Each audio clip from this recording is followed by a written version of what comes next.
Welcome to Talk Purpose and Truth, shifting you into higher consciousness.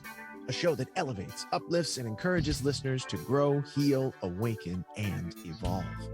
Eden and Kim include bold topics, interviews with inspiring guests, experts, and celebrities, intuitive readings, channeled messages, mental health awareness, and hot topics to expand your awareness. Tune in for unprecedented truth, authenticity, on-purpose discussions, and magical moments. Yeah, on YouTube, they're cheering and going, they know about this. So this is divine alignment. So I'm going to introduce them. So we have Victoria and Tiffany here. They are spirit mamas, and they are cultivating a community of loving, beautiful, energetic beings who show up to life perfectly imperfect, which we're all about that because we do, support the Imperfectly Perfect campaign, which is actually something else that we talk about often. Their mission is to uplift spiritually conscious mamas, helping them trust their intuition and power with ceremonial circles, energy work, rituals, and magic so they can bloom into that next version of themselves, fuller, brighter, and better than they ever thought possible. Victoria Nielsen is an Akashic Records reader, breathwork facilitator, intuitive energy healer, and mama. Her personal mission is to help new and old mamas everywhere find the love in their heart for themselves that they have for their babies. And Tiffany Wilkes is a certified Reiki energy healer, sound practitioner, and spiritual coach. She is a wife and mother of 2 sons, and it is very important for her to show them how to live their true life's purpose.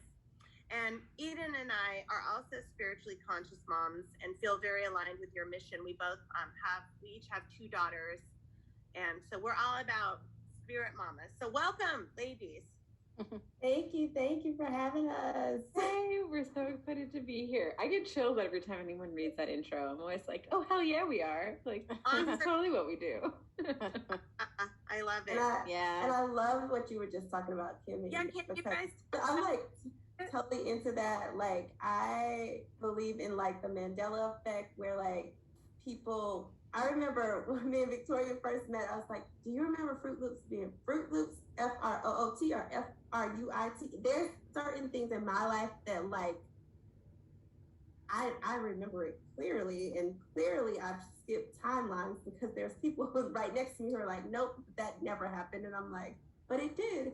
So the fact that you said like things are disappearing, it's funny, my son the other day was like, Mom, I saw this vision of something and then it happened like before I got there. So the fact that you like are talking about things disappearing and visions, I believe all of that stuff happens. I believe like depending on how high we're vibrating, we can skip to the future or go to the past. And I love all that trippy stuff. I just love it. No, I've never had it happen like physically. Like I've had deja vu for me is when I know I'm timeline hopping.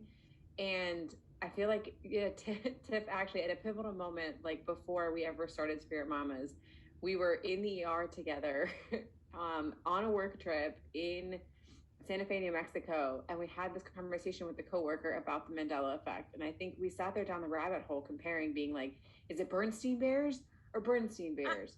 Or is it like this lyric to Barbie Girl or is it this lyric to Barbie Girl? And like, it blew my mind. Like we both were like, no, it's this. And she was like, no, it's this.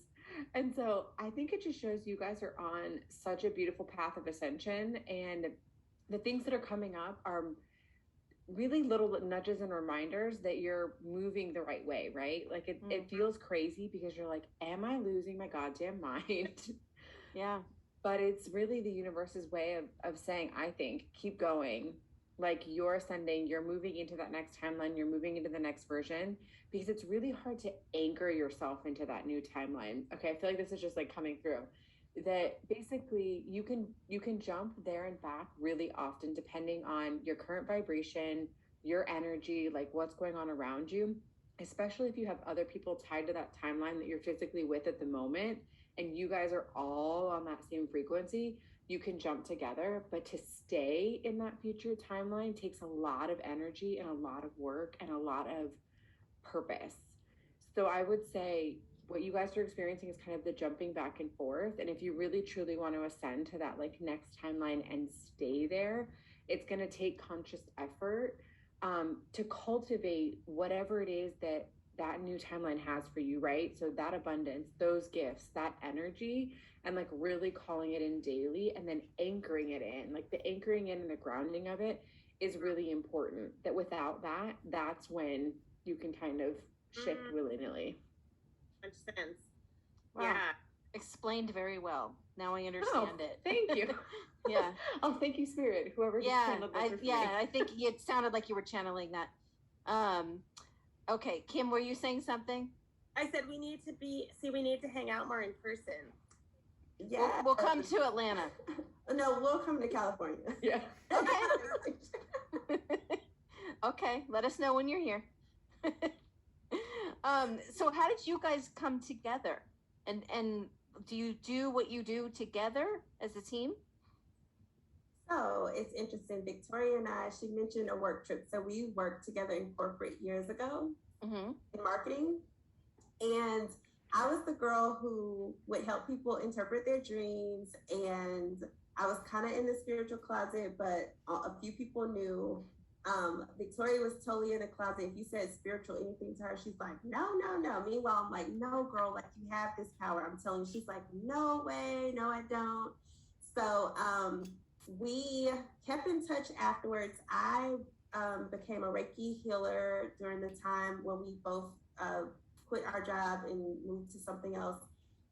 Victoria, in the meantime, became an Akashic records reader, and that's because she can explain this, but she was pregnant, had a miscarriage, then we both became pregnant at the same time, and so our sons are like 6 months apart.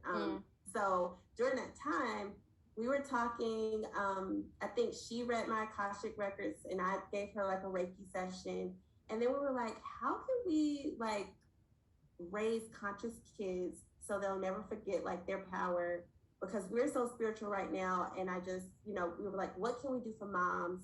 And so I think Victoria was like nursing or something. And I was like, what if we call ourselves Spirit Mamas? And so she looked up the name. I think to get the name, it was the angel number. So we purchased the name. And when we first started, it was separate services. So it was like Tiffany offered this, Victoria offers this. And then we were like, why don't we do full moon circles and ceremonial circles where we can bring moms together and really help them tap into their intuition and just be better moms, but like from a spiritual point of view. That's like the story in a nutshell. But it'll be 2 years in June. I feel like everything has been so fast paced. I mean, we started doing just our separate circles. We did full moon circles. We have this beautiful container called Healing the Mother Wound. We hosted our first retreat last fall, and now we're going to have our second retreat in 2 weeks in Sedona, Arizona. So it's just gone so fast, but it's so beautiful. And we hold space for these amazing women who are also spiritually curious, is what we like to call it, right? Like they're tapping into their spirituality and they're trying to figure out how to be better moms by really tapping into their inner voice. And I feel like Victoria and I, we hold space for these moms and they hold space for us. And it's just grown into something so beautiful. What did I miss, Victoria? No, that was perfect. I mean, I don't know about you guys, Kim and Eden, but when I became a mom, I like to say it was a portal. Like it opened me wide up and was like a natural ascension process in and of itself, because then I started questioning things that I never thought I would question. I thought I'd be in corporate America forever. Like Tiffany said, like if you said the word spiritual to me, I would have been like, yeah, okay, like we're gonna have another conversation. I'm gonna walk away from you. But it really made me tap into something that was always there and like remember this deep resonance within myself. And I feel like now I'm pregnant with my second, and I feel like I'm going even deeper down the rabbit hole. And what's beautiful is that our involvement has just evolved with our journey. So as Tiffany and I both have grown as moms, as women, as healers, like we've grown what's happening with Spirit Mamas. And we've just found that bringing women together in ceremonial circle is the most powerful thing, because A, the energy is like off the charts, but B, you're able to exponentially heal so much together that you come out the other side and it's like you've hopped 3 timelines, right? And you're just like, whoa, what just happened? But it's been really amazing, and I can't even wait for this retreat in Sedona. Like, the magic in person is going to be really, really beautiful. Yes, yes, I love it. I've done quite a few retreats as well, and it is that energy, and you just take it with you. Like, and I hear feedback years later of women who are like, "Oh yeah, we're still like best friends because we met at your event 10 years ago." And I'm like, "Really? I didn't even know." Or sometimes I've actually had where on Facebook I go, "Oh, you two know each other? How did you meet?" And they're like, "At one of your events."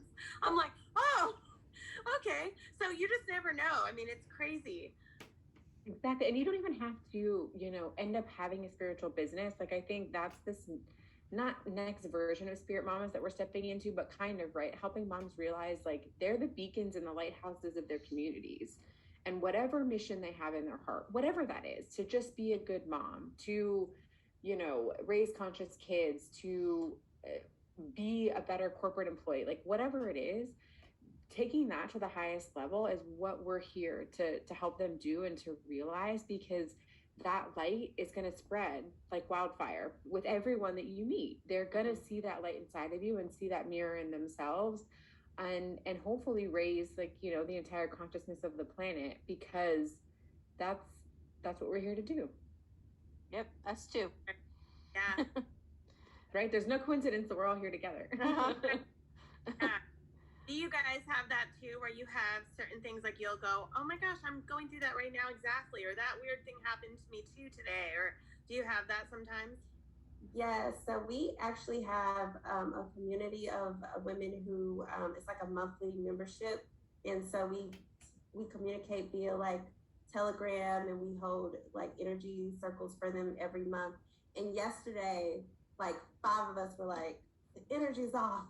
Oh my God!" And we just started telling each other like, "This is what I'm going through. This is what I'm feeling." And so when you're in this space, especially being a mom, like you want support. And so I remember when I first went through my spiritual awakening, I felt so alone. Like I would have like a friend pop in here and then they would disappear. Then I would have a friend pop in there. And so now to know that we have this community of moms who are really vibrating at the same level, and we can compare notes and, just kind of hold space for each other and really like encourage each other is really, it makes me really happy, because I needed that for years and I didn't have that. So yeah, yesterday was one of those days. I feel like a lot of us were like, "What in the hell is going on with the energy today?"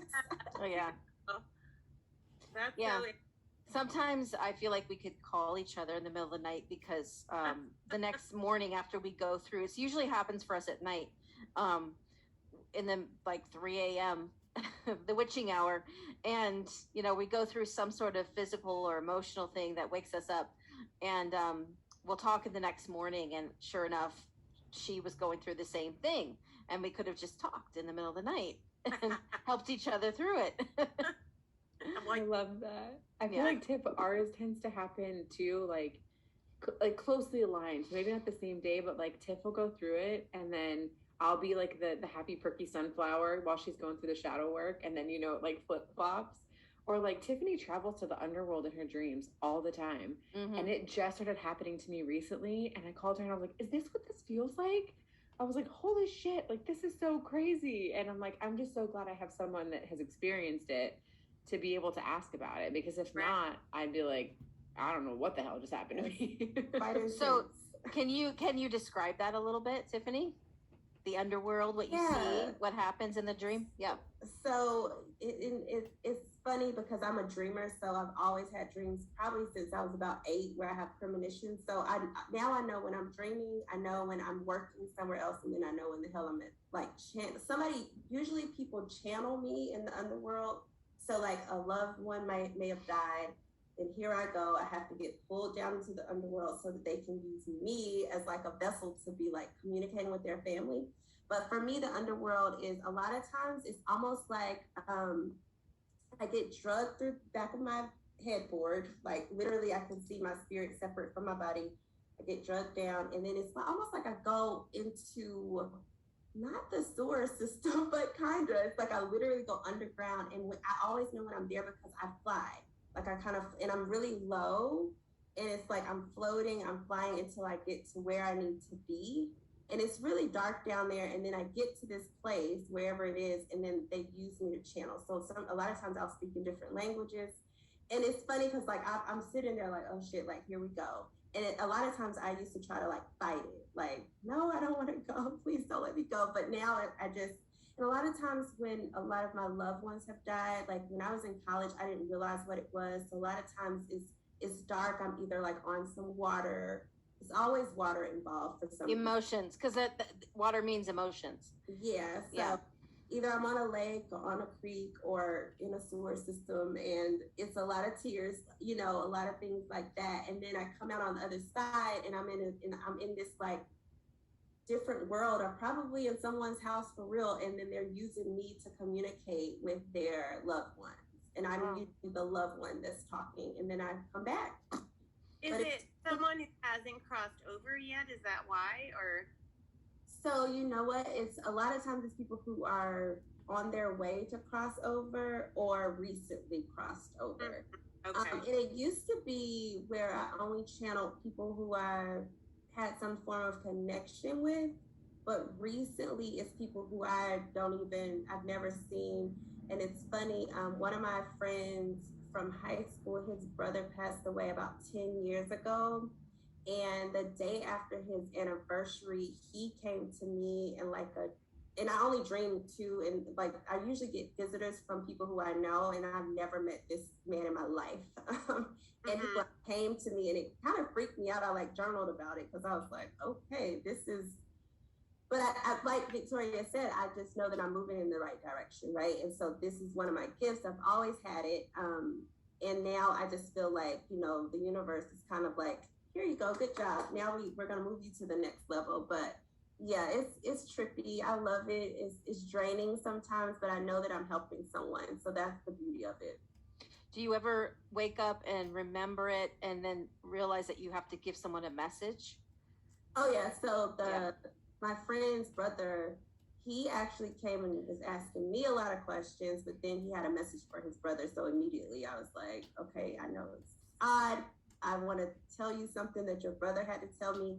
And what was cool about it was he was like, weird, because my mom just had a dream about him last night too, and he said the same thing. So that was kind of like confirmation for him. Because I'm kind of coming out of nowhere, like, okay, I know you know that I do this, but you really don't know that I do this, but here's a message. So yeah, it's cool though. I know we tend to ask for those kind of things to happen with peace, ease, and grace, because I've had some, you know, and Eden has too, had some really heavy experiences like that are icky. And so, you know, it's nice to send the messages when it's meant to be, but with peace, ease, and grace for sure. I'm gonna start saying that, Kim, like, because you know it can be heavy. It's like a lot that you carry on your shoulders with that. So yeah. Eden does mainly medium work, and I know that, you know, you can answer this, Eden, but about, you know, asking for not to have to help everybody. You know what I mean? Like, how would you say that, Eden? Well, I set boundaries. Right. Yeah. That's plain and simple. Yeah. Look, Eden, the other day when he came to visit me, I was like, oh shit, I gotta set some boundaries because everybody, and this is the thing, me and his brother are close. So, you know, I knew he was there for a reason, but the fact that it was somebody who I never met, like, I was like, you really want to get a message through. Yeah.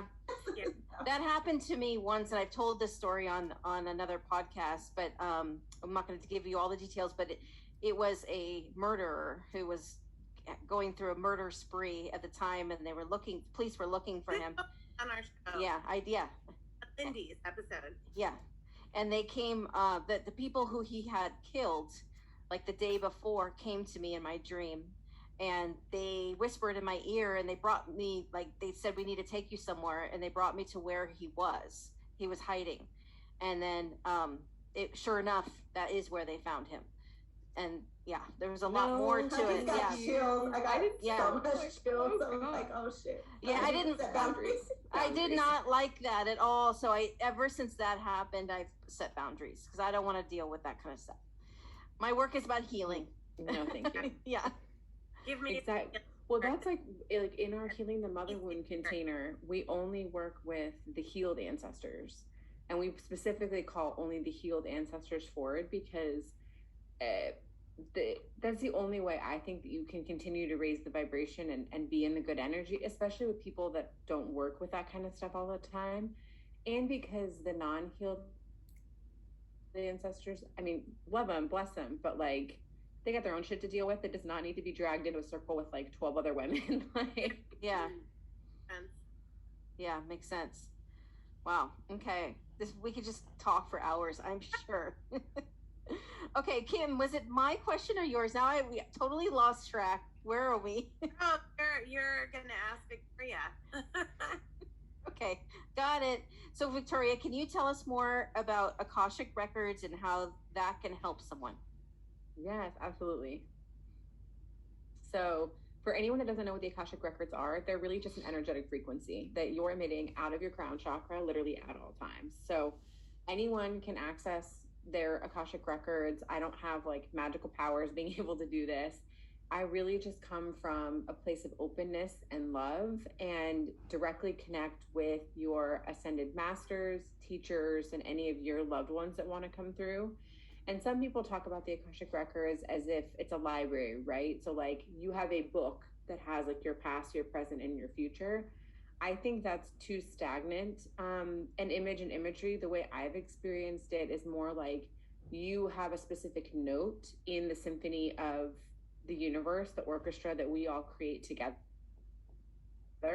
And I'm tapping into that note to attune your energy. So almost like you're going through like a Reiki session, but also to tap into the exact guidance that you need to hear in the moment. And that's what I love about it, is that we can open it like the exact, next day, answer the same exact questions, and you could get a different answer because you need different guidance based on your energy, things that have happened to you throughout the day, anything. And you have free will. So the records aren't going to tell you what you should or shouldn't do, but they'll tell you how something feels. So after my miscarriage, when I found the records, I mean, of course, it was a bunch of synchronistic events. The woman that's my mentor just happened to be having, her next round of sessions of teaching people. But I found it such a tool of healing and empowerment to be able to tap into at any time and get the reassurance and guidance that I needed, especially when I became pregnant again, because I was really nervous that, okay, I've already miscarried once, like what could happen? And I was able to connect with, it's funny, not the soul of my son that came through, but a soul of another spirit baby that I have out there. Mm-hmm. And just being able to chat with them really reassured me that like everything was going to be okay, and that like it's all very like infinite possibility and love and light if you're tapping into the high vibration like ascended masters. It's a spectrum, right? So like if you're tapping into your ancestors or loved ones that have passed, they're still a really high vibration, but they're less high than some of the ascended masters. So it can take a little work to delineate who the messages are coming from, but honestly, half the time you don't even need to know who they're coming from. It's just what you need to know in the moment. And being able to teach moms how to do this for themselves has been so empowering, because then instead of going to Google or your 5 girlfriends or whatever, you can tap into yourself and your spirit team basically to help you with what you need to know. And you can tap into past lives too, which is really cool, even though I asked for the longest time and they were like, you don't need to know that right now. And I was like, what the fuck? But I want to know. And they were like, no, you don't need to know. Until I was doing a reading for a really good friend of mine. And we found out that like we had a past life together. In Egypt, I was a slave. She was the pharaoh that I was like building the pyramid for. And they were kind of like, okay, you get to know now because you guys need to heal this relationship. So it's really cool. I love the records. And I think that I love even more that anyone can access them, right? That it's like this tool that you have in your back pocket pretty much whenever you need it. Yeah. Very healing. And then for you, Tiffany, how do you use Reiki and sound healing to help heal others? Yes, so I do like a healing session that includes intuitive counsel. So usually about the first 20 to 30 minutes, we're talking about how you feel spiritually, mentally, physically. I channel any guides or angels that want to come through and give you messages. We also pull a tarot or oracle card to get messages going, and then you get on the massage table and I do the body work, right? And so really it's a true experience. And like Victoria said, I'm just trying to remind my participants how to tap into their magic that a lot of times they forget or is trapped in a chakra that is like stagnant, right? And so I try to incorporate the intuitive counsel and just have the conversation, so it's not just like you come here and then I put my hands on you and you're gone, right? Like, let's build this relationship and let you remember and kind of talk through everything. And then I include the sound because, as you know, everything is vibration, everything is energy, and so I just love sound because it really connects on a spiritual and a deep level. And so I'll pull out my crystal sound bowls and I'll either like lay them on you and kind of roll, make the sound go, or put them under the table. I use a lot of chimes and drums. I love drums. For some reason, I'm very connected to them. So it's really an experience. And I offer a 60-minute and 90-minute session. And I usually have people who come back and we work together monthly or bi-monthly just so that we can continue them on their journey. But it's beautiful. Yeah. That's awesome. Yes, both of you. What you do sounds like so healing for everyone. Do you do like a 2-on-1 where you both bring in your abilities and help people together? Okay. Yes. So we, as mentioned, we do our full moon circles, and during that full moon circle, we do open the Akashic. I'll do Reiki, sound. We do breath work, and then Victoria and I are also certified in divine feminine healing, which is beautiful. And so a lot of times we'll put our energy together, calling the divine feminine energy that wants to come into the space, and just kind of put it into the circle and heal. And so when you come to one of our retreats, you'll see a mixture of everything that we do. And it's so amazing because I feel like when our energies come together, it's just like elevated to a very high level of just like, I think me and Victoria will look at each other and be like, shit, did that just happen? Like, it's just so powerful. So I love when we can bring it all together and just kind of, it's almost like writing our own story with our gifts. Yeah, I mean, that's like healing the mother wound, I feel like, in a nutshell. It's like the 4 weeks of sacred circle that we hold for these women is like a mishmash of our gifts, but very intentionally put together in a way that help you release the energy from your lower chakras. So in the first week, we start with the root, we call in the healed ancestors, we really open that portal. In the second week, we're working in the sacral space. We call in the divine feminine. I do like a womb healing, breathwork visualization. Tiffany cuts cords with Reiki. Solar plexus week, we're doing a burn ceremony because it's super fun to burn shit. Why not? And then in the heart chakra week, I teach the women how to open their own records. And I'm just amazed. We've held it for 3 rounds now. We have another round coming up here in April. But the energy it's so potent. You think in 4 weeks, like, oh, okay, like, fine. The transformation that these women undergo, the transformation that Tiffany and I undergo each time we hold this, just blows me away every time because we go deeper and deeper into healing ourselves, but also past and future generations, which is, I think, really fucking cool. Right. Yep. It's all familiar to us. Yeah. Very cool. So with being spirit mamas, why is being a spiritually conscious mom so important for our children and the future, especially right now? And with Eden and I know with my kids, they are very in tune with their spirituality, intuition, the crystals, just everything. My 9-year-old hears, sometimes hears messages, or even with the stuff that disappeared. A photo fell right before I started recording today, and it was someone who passed, and she goes, see, that's who took the stuff. That's why the picture fell. And I'm like, maybe, but she's in that mindset and that frequency. And so I think it's helped them become more confident children who can speak like from their heart and be comfortable with anything that is more of a 5D way of living, and that's rare. You don't see that much yet, at least. So I think that's, you know, how it's affected me and my kids. And Eden, I know Skylar is involved in our podcast, and you can continue, Eden. Yeah. Thank you for listening to Talk Purpose and Truth podcast. Find out more at talkpurposeandtruth.com. And follow us at Talk Purpose Truth on Instagram and Facebook.